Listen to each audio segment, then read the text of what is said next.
ಎಲ್ಲರಿಗೂ ನಮಸ್ಕಾರ. Sunday real life ಸ್ಟೋರೀಸ್ಗೆ ಸುಸ್ವಾಗತ. ಇವತ್ತಿನ ಸ್ಟೋರಿ ಬಂದು ಪೇರೆಂಟ್ಸ್ ಬ್ಲೆಸ್ಸಿಂಗ್ಸು. ಹಾಗೆ ದೇವರು ಅಪರಿಚಿತರ ಮೂಲಕ ಬಂದು ನಮಗೆ ಹೇಗೆ ಆಶೀರ್ವಾದ ಮಾಡ್ತಾರೆ ಅನ್ನೋದು. ನನ್ನ ಲೈಫಲ್ಲಿ ನಾನೊಂದು ಹ್ಯಾಬಿಟ್ನ ರೂಢಿ ಮಾಡ್ಕೊಂಡಿದ್ದೀನಿ. ನಾನು ಯಾವುದೇ ಹೊಸ ಕೆಲಸ ಸ್ಟಾರ್ಟ್ ಮಾಡೋಕ್ಕಿಂತ ಮುಂಚೆ ಫಸ್ಟು ನನ್ನ ಪೇರೆಂಟ್ಸ್ ಬ್ಲೆಸ್ಸಿಂಗ್ಸ್ನ ನಾನು ಪಡ್ಕೊತೀನಿ. ಇದು ಬಂದು ನನ್ನ ಕೆಲಸ ಹುಡುಕ್ತಿರೋಂಥ ಟೈಮು. ಆಗ ನಾನು ಯೂಶ್ವಲಿ ಯಾವುದಾದ್ರು ತುಂಬ ಇಂಪಾರ್ಟೆಂಟ್ ಸಂಸ್ಥೆ ಅಂದರೆ ಮಾತ್ರ ನಾನು ಇಂಟರ್ವ್ಯೂ ಅಟೆಂಡ್ ಮಾಡ್ತಿದ್ದೆ. ಹಾಗೆ ಒಂದಿನ ನನಗೆ ಟಾಪ್ ಕಂಪ್ನಿಯಲ್ಲಿ ಇಂಟರ್ವ್ಯೂ ಆಫರ್ ಆಗಿತ್ತು. ಆಗ ನೆಕ್ಸ್ಟ್ ಡೇ ಇಂಟರ್ವ್ಯೂಗೆ ಹೋಗ್ಬೇಕಾಗಿತ್ತು. ಆಗ ನಂದು ಪೀರಿಯಡ್ಸ್ ಆಗ್ಬಿಡ್ತು. ಪೀರಿಯಡ್ಸ್ ಆದಮೇಲೆ ಯೂಶ್ವಲಿ ಗೊತ್ತಿರುತ್ತಲ್ಲ, ಸ್ಟಮಕ್ ಪೇಯ್ನು, ಬಾಡಿ ಪೇನ್ಸು ಎಲ್ಲ ಇರುತ್ತೆ.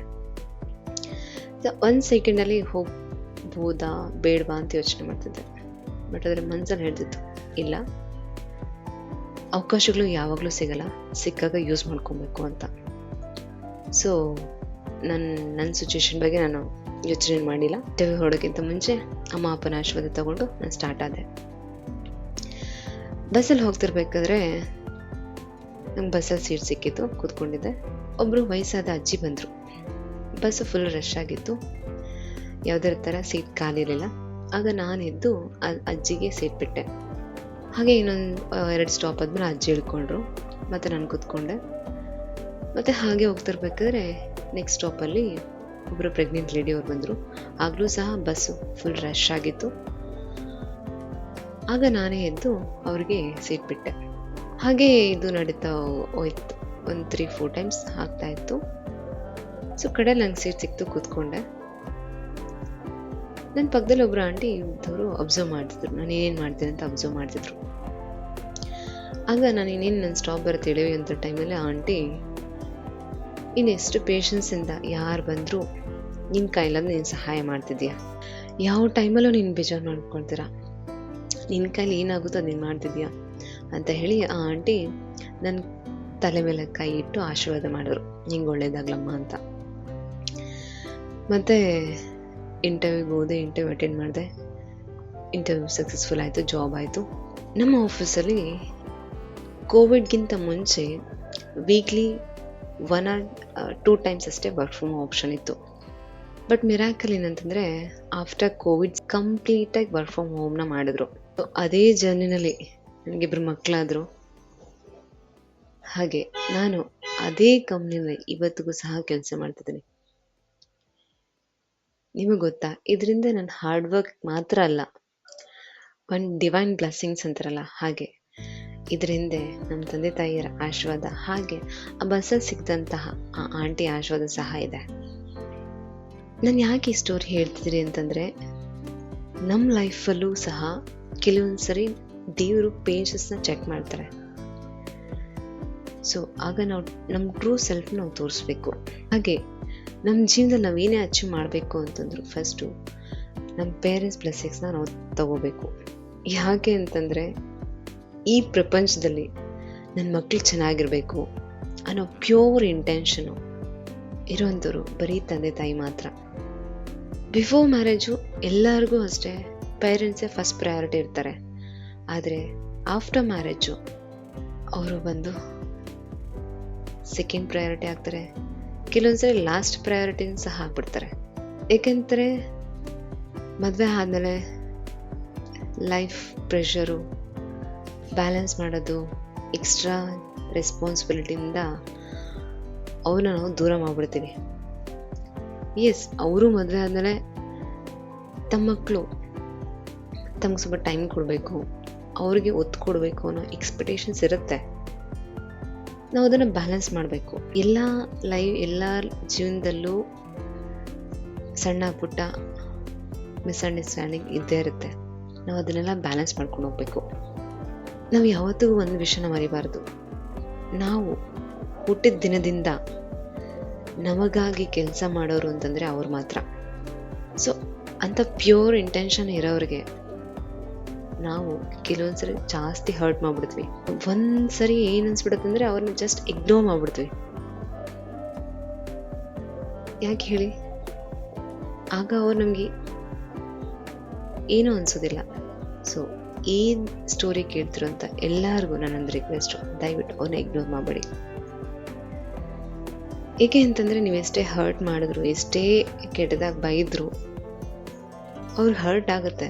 ಬಟ್ ಅದನ್ನು ನಿಮ್ಮ ಮುಂದೆ ತೋರಿಸ್ಕೊಡೋದಿಲ್ಲ. ನೀವೊಂದು ಸ್ಟೇಜ್ಗೆ ಹೋಗಿದ ತಕ್ಷಣ ಕೆಲವೊಂದ್ಸರಿ ತುಂಬ ಚಿಕ್ಕದಾಗಿ ನೋಡ್ತೀರಾ, ಆದರೂ ಅವ್ರೇನು ಬೇಜಾರು ಮಾಡ್ಕೊಳ್ಳೋದಿಲ್ಲ ಹೊರಗಡೆ. ಬಟ್ ಅವ್ರ ಮನಸ್ಸಿನೊಳಗಡೆ ಏನು ಗಾಯ ಆಗ್ತಿದೆ ಅಂತ ಯಾರಿಗಾದ್ರೂ ಗೊತ್ತಾ? ಒಂದ್ಸರಿ ಇಮ್ಯಾಜಿನ್ ಮಾಡಿ, ತನ್ನ ಪ್ರಪಂಚ ಅಂತ ಅಂದ್ಕೊಂಡಿರೋಂಥ ಮಕ್ಕಳು ಯಾವಾಗಲಾದರೂ ತಮಗೆ ಕೆಟ್ಟದಾಗಿ ಬಯೋದಾಗಲಿ ಅಥವಾ ತುಂಬ ಹೀನಾಯವಾಗಿ ನೋಡೋದಾಗಿರಲಿ ಮಾಡಿದಾಗ ಅವ್ರಿಗೆ ಎಷ್ಟು ಹರ್ಟ್ ಆಗುತ್ತೆ ಅಂತ. ಎಲ್ಲರಿಗೂ ಹರ್ಟ್ ಆಗುತ್ತೆ. ಯಾಕೆಂದರೆ ಅವರು ಡೇ ಒನ್ನಿಂದ ದುಡ್ಕೊಂಬರ್ತಿರ್ತಾರೆ ಅಂದರೆ ಎಷ್ಟು ಹರ್ಟ್ ಆಗುತ್ತೆ. ಬಟ್ ಅವರು ಯಾವುದೇ ಕಾರಣಕ್ಕೂ ಹೊರಗಡೆ ತೋರಿಸೋದಿಲ್ಲ. ಎಲ್ಲನೂ ಒಳಗಡೆನೇ ಇಟ್ಕೊಂಡು ಕೊರಗ್ತಿರ್ತಾರೆ. ದಯವಿಟ್ಟು ನನ್ನ ರಿಕ್ವೆಸ್ಟ್, ಎಲ್ಲರಿಗೂ ಅಷ್ಟೇ, ಅವ್ರನ್ನ ಅವರು ಒಳಗಡೆನೆ ಕೊರಗೋ ಥರ ಮಾಡಬೇಡಿ. ಏಕೆಂದರೆ ಹೊರಗಿನ ಗಾಯ ನಮಗೆ ಗೊತ್ತಾಗುತ್ತೆ, ಆದರೆ ಒಳಗಿನ ಗಾಯ ಯಾರಿಗೂ ಗೊತ್ತಾಗಲ್ಲ ಅನ್ಲೆಸ್ ಅವರು ಓಪನ್ ಆಗೋ ತನಕ. ಅವರು ಯಾವಾಗ ಓಪನ್ ಆಗ್ತಾರೆ ಅಂದರೆ ಯಾವಾಗ ನೀವು ಅವ್ರ ಹತ್ರ ಚೆನ್ನಾಗಿರ್ತಿರೋ, ಅವ್ರಿಗೆ ರೆಸ್ಪೆಕ್ಟ್ ಕೊಟ್ಟು ಮಾತಾಡ್ತಿರೋ, ಅವ್ರ ಹತ್ರ ಫ್ರೆಂಡ್ಲಿ ಆಗಿರ್ತಿರೋ, ಆಗಲೇ ಅವ್ರಿಗೆ ಓಕೆ ಹೇಳ್ಕೊಬೇಕು ಅನ್ನೋ ಸೇಫ್ ಅನ್ಸ್ದಾಗ ಮಾತ್ರ ಅವ್ರು ಹೇಳ್ಕೊತಾರೆ. ಇಲ್ಲಾಂದರೆ ಅವ್ರು ಹೇಳ್ಕೊಳ್ಳೋದಿಲ್ಲ. ಆಗ ಅವರು ಯಾರಿಗೆ ಅವರು ಸೇಫ್ ಅನಿಸ್ತಾರೋ ಅಂಥವ್ರು ಮಾತ್ರ ಅವ್ರು ಓಪನ್ ಆಗ್ತಾರೆ. ದಯವಿಟ್ಟು ಆ ಸೇಫ್ ಪರ್ಸನು ನೀವಾಗಿ. ಏಕೆಂದರೆ ನಿಮ್ಮ ತಂದೆ ತಾಯಿ ಅವ್ರ ನೋವು ತಿಳ್ಕೊಳ್ಳೋದು ನಿಮ್ಮ ಜವಾಬ್ದಾರಿ.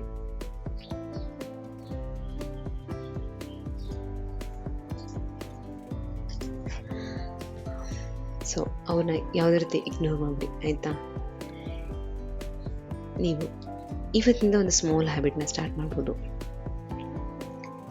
ನೀವು ಯಾವುದೇ ಹೊಸ ಕೆಲಸ ಸ್ಟಾರ್ಟ್ ಮಾಡೋಕ್ಕಿಂತ ಮುಂಚೆ ಅಥವಾ ಏನೇ ಸಣ್ಣ ಪುಟ್ಟ ಕೆಲಸ ಆದರೂ ಸಹ ಅವರ ಆಶೀರ್ವಾದನ ಪಡೀರಿ. ಸಪೋಸ್ ನೀವು ಅವ್ರ ಹತ್ರ ಇಲ್ಲ, ಅವರಿಂದ ದೂರ ಇದ್ದೀರಂದ್ರೂ ತೊಂದರೆ ಇಲ್ಲ. ನೀವು ಅವರ ಪಿಕ್ಚರ್ನ ವಿಜುವಲೈಸ್ ಮಾಡಿ ಅವ್ರನ್ನ ಬ್ಲೆಸ್ಸಿಂಗ್ಸ್ನ ತಗೋಬೋದು.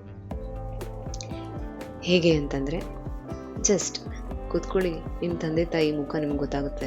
ವಿಜುವಲೈಸ್ ಮಾಡ್ಕೊಳ್ಳಿ, ಅವ್ರು ಬ್ಲೆಸ್ಸಿಂಗ್ಸ್ ಮಾಡ್ತಿದ್ದಾರೆ ಅಂತ ವಿಜುವಲೈಸ್ ಮಾಡಿಕೊಂಡು ನೀವು ಆ ಕೆಲಸನ ಸ್ಟಾರ್ಟ್ ಮಾಡ್ಬೋದು. ಹಾಗೆ ಇನ್ನೊಂದು ಟಿಪ್, ನಿಮ್ಮ ಡೇ ತುಂಬ ಚೆನ್ನಾಗಿ ಆಗಬೇಕು ಅಂತಂದರೆ ಯೂಶ್ವಲಿ ನಾವು ಇದ್ದಿದ ತಕ್ಷಣ ದೇವ್ರ ಕೈ ಮುಗಿತೀವಿ. ಹಾಗೆ ನಿಮ್ಮ ಮನಸ್ಸಲ್ಲಿ ನಿಮ್ಮ ತಂದೆ ತಾಯಿನ ಕೂರಿಸ್ಕೊಳ್ಳಿ, ಅವ್ರಿಗೆ ಕೈ ಮುಗಿರಿ. ಅವ್ರ ಕೈ ಮುಗಿದು ನಿಮ್ಮ ಡೇನ ಸ್ಟಾರ್ಟ್ ಮಾಡಿ. ಆಗ ನಿಮಗೆ ಒಂದು ಸ್ಟ್ರಾಂಗ್ ಎನರ್ಜಿ ನಿಮ್ಮ ಸುತ್ತಲೂ ಇರುತ್ತೆ.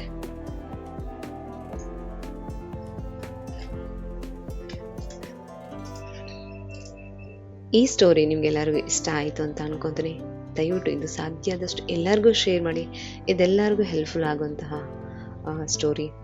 ಹಾಗೆ ಕಮೆಂಟ್ಸಲ್ಲಿ ನಿಮ್ಮ ಪೇರೆಂಟ್ಸ್ ಬಗ್ಗೆ ಏನಾದರೂ ಸ್ಮಾಲ್ ವರ್ಡ್ನ ಹಾಕಿ, ಅದು ಏನೇ ಆಗಿರಲಿ.